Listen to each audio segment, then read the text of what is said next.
Learning objectives.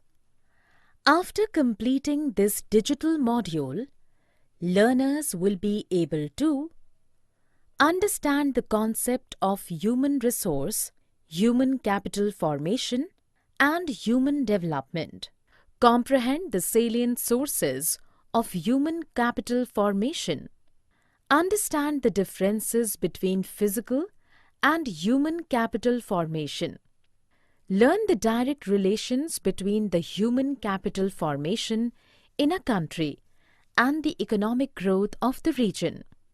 Learn about the steps taken during 5-year plan periods by the Union government to develop the human capital in India.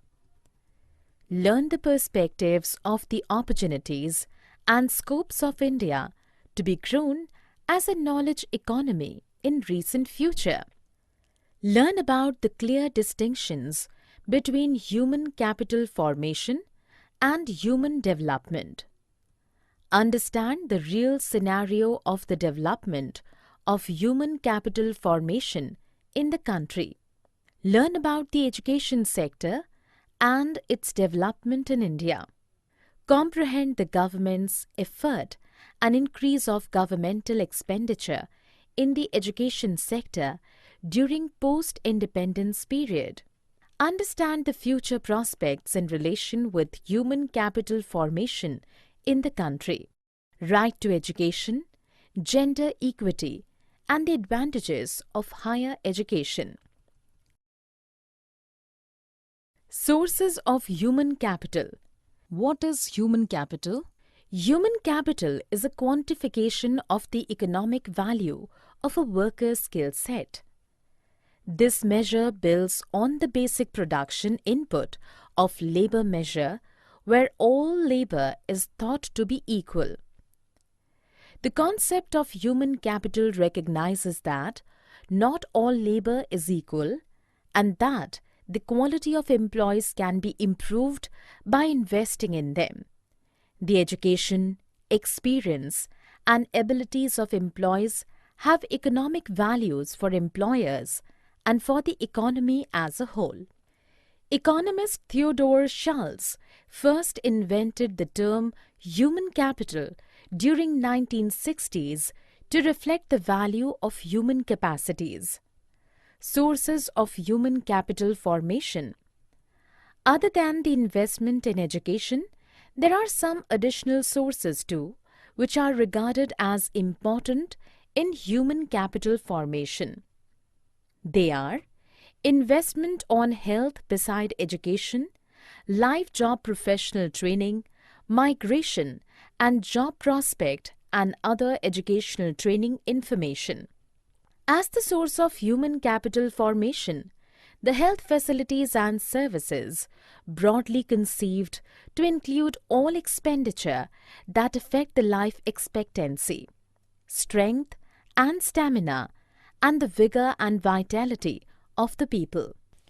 Secondly, in the on-the-job trainings, including 8-type apprenticeships, as organized by several firms, the companies want to develop their human capital viewing the ways of enhancing production at the completion of requisite training.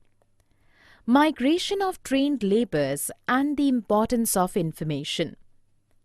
Many young people migrate to cities in search of prospects and jobs, and sometimes the technically qualified people migrate to developed countries for better prospect. The betterment in their lives is proved far greater than the cost of their migration.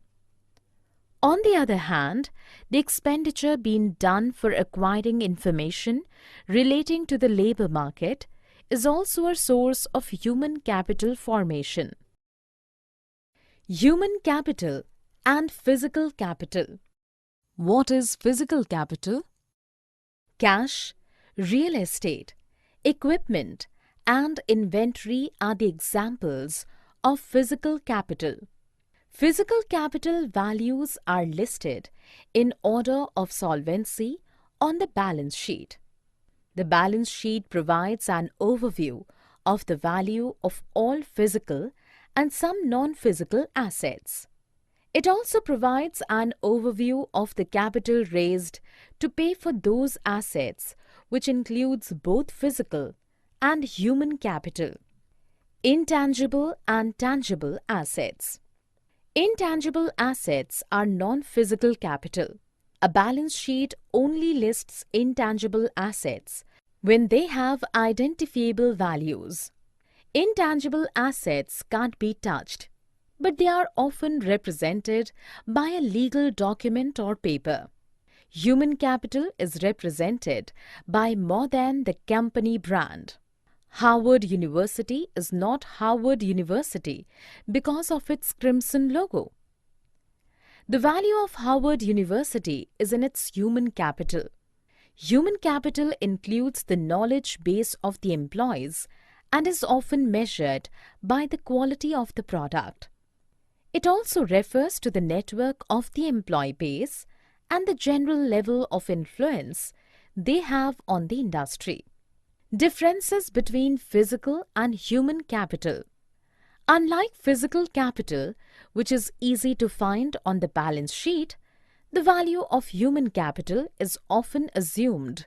In addition to the goodwill, analysts can value the impact of human capital on operations with efficiency ratios such as return on assets, that is ROA, and return on equity, that is ROE. Where in case of physical capitals, the depreciation is high. If new technology is arrived, the old machines have been outdated. Investors can also determine the value of human capital in the markup on products sold and the industry premium on salary, but for a machine, it is valued during its inception only. Human capital and economic growth. As an economic concept, human capital is at least 2 centuries old, but its incorporation into the mainstream of economic analysis and research is a new and lively development of the past 2 decades. Fisher's definition of capital as any asset that give rise to an income stream requires the inclusion of human capital, even if it cannot be bought and sold. It is of course rented, and even though investments in such capital often involve non-market activities, but non-market activities are not necessarily extra-economic. Investment on education, school and post-school. Initially, the investment in school education has been the subject of almost exclusive attention by human capital analysts. The educated have higher earnings, but the earnings are not fixed. They grow over the working life, albeit at a decelerating pace. This growth is additional to and largely independent of economy-wide trends in earnings. These patterns of growth also differ among persons whose education is similar. Empirical economic research indicates that the relation between schooling and post-school investment is positive. More educated people invest more in the labor market. The ability and opportunity factors, which induce individuals to have more schooling, affect their post-school behavior. Similarly, even though the correlation is far from strict, where the abilities and opportunities change over the life cycle. Human capital and technology. Human capital activities involve not merely the transmission and embodiment of available knowledge in people, but also the production of new knowledge, which is the source of innovation and of technical change. In a fundamental sense, modern economic growth is a result of the scientific revolution, that is, of the growth of systemized scientific knowledge. Human capital formation in India. India possesses a huge size of human resources. In order to transform the liability of this huge size of population into assets, adoption of various measures for human capital formation is very much essential. The term human capital formation implies the development of abilities and skills among the population of the country. In order to develop various sectors of the economy, the country should introduce manpower planning for the development of its human resources. Manpower planning in the sector of human resources. Manpower planning indicates planning of human resources for meeting the development needs of the economy.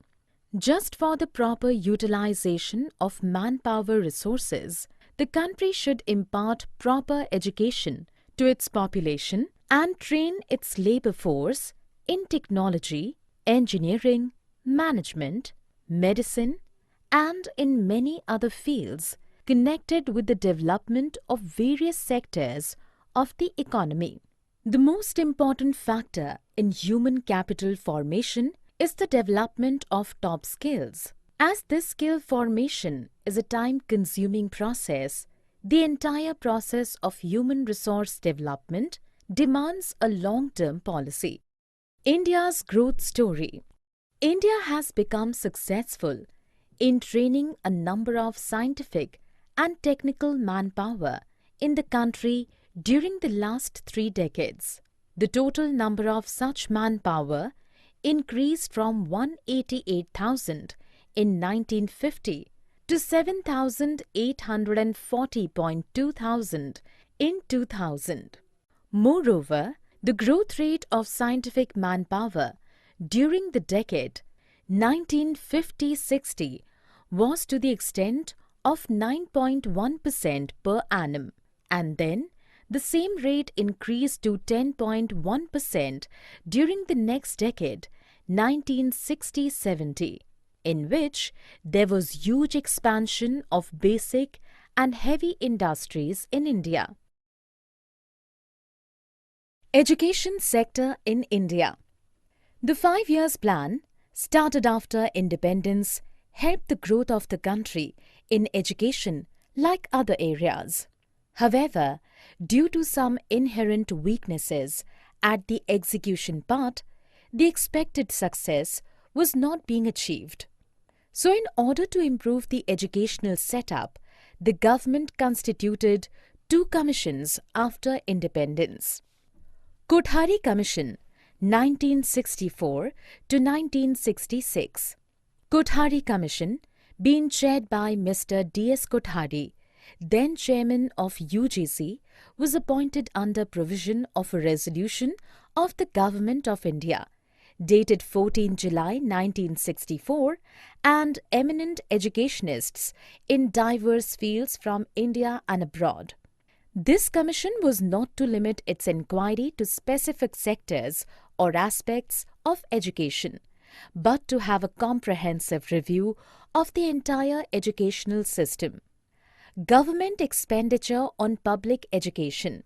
As a part of the 10th 5-year plan, 2002 to 2007, Indian government outlined an expenditure of 65.6% of its total education budget of 43,800 crore rupees, that is 28,800 crore rupees on elementary education, 9.9%, that is 4,325 crore rupees on secondary education, 2.9%, that is 1,250 crore rupees on adult education, 9.5%, that is 4,176.5 crore rupees on higher education, 10.7%, that is 4,700 crore rupees on technical education, and the remaining 1.4%,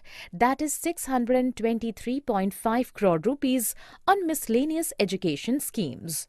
We can find the increasing trend over the years and moving up from 0.5% of GDP in 2000 to 2001 to 0.9% of GDP in 2009-2010, while state's share has declined from 3.3% of GDP in 2000 to 2001 to 2.7% of GDP in 2010-11. However, the centre bears only one-fourth of the total government spending on education, whereas the rest three-fourths of the spending comes from the state governments. Future prospects, a critical analysis. Education for all, the reality. During post-independence period, the role of the Indian state construed the ideas of a somewhat welfare state. The right to education, fundamental right, under Article 21A of the Indian Constitution covering the Right to Education Act 2009 was implemented to mandate education as a compulsory right to all of its citizens. Despite all of those spending 4.18% of GDP on education during 2011-2012, it has, to some extent, failed to achieve its outcomes. This is partly because of the loopholes in the Act, but more significantly, because of the implementation failures. The present condition of gender equity in India. According to the Global Gender Gap Report released by the World Economic Forum (WEF) in 2011, India was ranked 113 on the Gender Gap Index, that is GGI, among 135 countries polled. Since then, India has improved its rankings on the World Economic Forum's Gender Gap Index, that is GGI, to 105 by 136 in 2013.